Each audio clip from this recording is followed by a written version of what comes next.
Okay, welcome back to the show, kids. Before we get into the top 5 of the box office, I just want to remind you, if you like this show and you just can't get enough, you can watch it online at www.intv.me. Go to Show Select this week with Jeremy Scott. And if you also haven't noticed, Currentland is called Currentland 2.0 now, and it's 30 minutes long, and then there's this show. So we're mixing it up a little bit, an hour of 2 different shows, and good luck to you, Tom, and running Currentland 2.0. You do a fine job. Okay, time. Do you want to know? Do you kids really want to know who the top 5 grossing movies at the box office was? Huh? Okay, let's do it.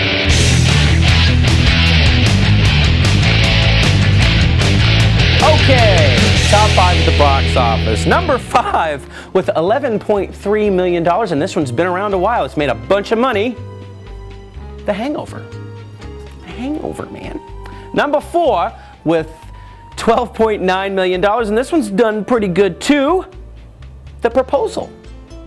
Sandra Bullock, Ryan Reynolds. Ryan Reynolds is hilarious. I just, even if the movie's not good, he's always good in it. Okay, number 3 with $25.3 million. Public Enemies. Johnny Depp, Christian Bale. I kind of want to see that. Number 2 with 41.7 million bones.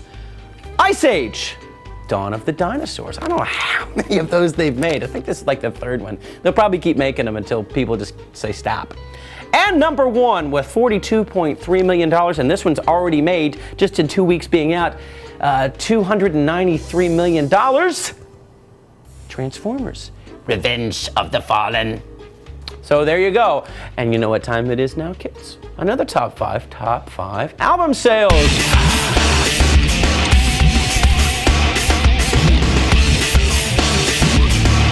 All right. Number 5 this week is Relapse by Eminem. Number 4, Big Whiskey and the Ku Klux King.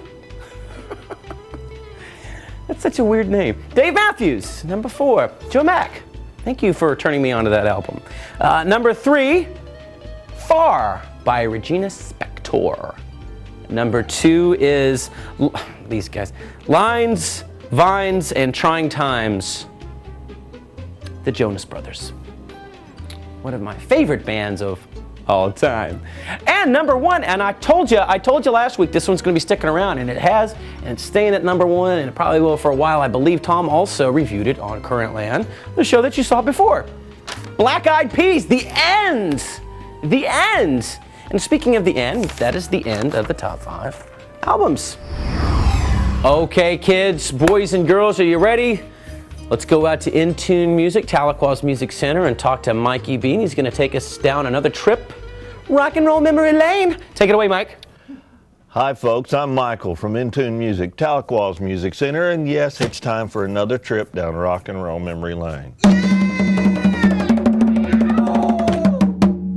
That's right. We're going to talk about the British rock invasion, classical rock invasion of the early 1970s, with bands like King Crimson, Gentle Giant, a lot of overlooked bands that were all classically trained musicians who took over the rock field for a while, Emerson, Lake and Palmer.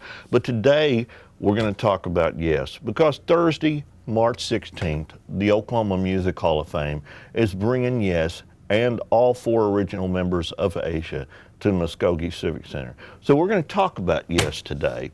Formed in 1968 by John Anderson and Chris Squire, the band underwent numerous personnel changes until about 1971 and 1972, when the classically trained Rick Wakeman joined the band and the guitarist Steve Howe, which were both classically trained musicians, and they added so much more to the band as far as being progressive rock.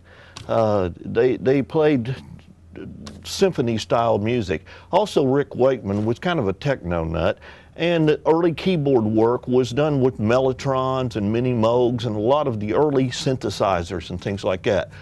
Basically, the world's first exposure to new electronics like that.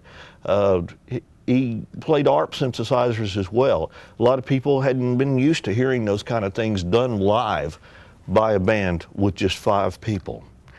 Okay, throughout the years, Yes continued to make various changes with different personnel. And the lineup you'll see in Muskogee actually has a different lead singer than John Anderson. His name is Benoit David. And also, Oliver Wakeman, Rick Wakeman's son, is going to be the keyboard player with Alan White, Steve Howe, and Chris Squire, the original members of Yes.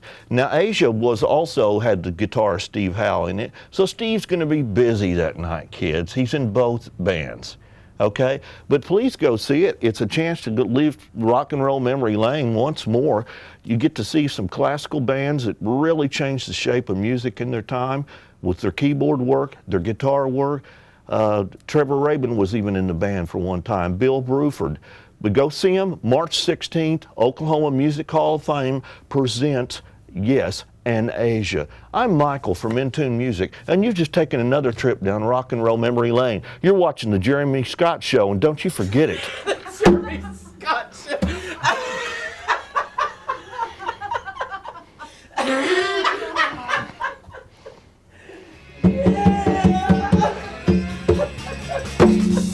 Thank you, Mike. Always informative.